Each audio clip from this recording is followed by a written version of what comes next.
এখন আমরা যেটা করব সেটা হচ্ছে পিএম পালস অ্যামপ্লিটিউড মডুলেশন। এই যে এখানে স্টেপগুলো লেখা আছে পিএম।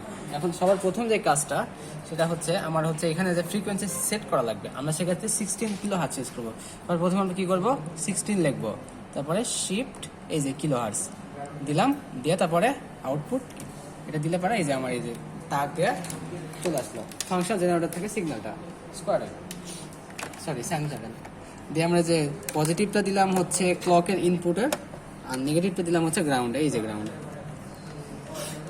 দিলে আমার হচ্ছে সিগন্যালটা চলে আসলো। তারপরে যে সেকেন্ড স্টেপটা এই যে এখানে স্টেপগুলো লেখা আছে যে সাইন সাথে J2, এই যে সাইন তার সাথে এই যে J2, তারপরে হচ্ছে J3 সাথে J4, এই যে J3 তার সাথে J4, কানেকশন মোটামুটি শেষ। তারপরে আমরা হচ্ছে J6 থেকে পিএম আউটপুটটা পাবো, এই যে J6, এই যে J6 থেকে সোজাই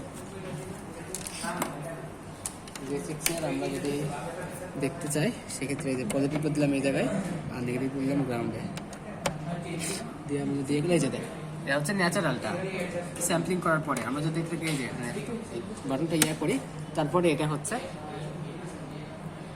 ফ্ল্যাট টপ, ঠিক আছে না? তারপরে আমরা এটাকে যদি আবার ডিমডুলেশন করি তাহলে এটা থেকে জাস্ট এটাকে খোলা নিয়ে যায় J13 দেওয়া লাগবে। এই যে এখানে স্টেপটা লেখা আছে J6 থেকে J13 ডিমডুলেশন দিয়ে তারপরে আমরা এই যে এটাকে যদি অডিও আউটপুট 1 দিই দিয়ে আবার সিমিলারলি করলে এই যে আগের সিগন্যালটা চলে আসছে সাইনোসয়েডাল। এটাকে যদি আমরা হচ্ছে অডিও আউটপুট 4 করি এটা হচ্ছে 4টা এর নিচে দিয়ে এই যে সাইনোসয়েডাল চলে আসছে। আর এই যে খাতার স্টেপগুলো আরেকবার দেখে না।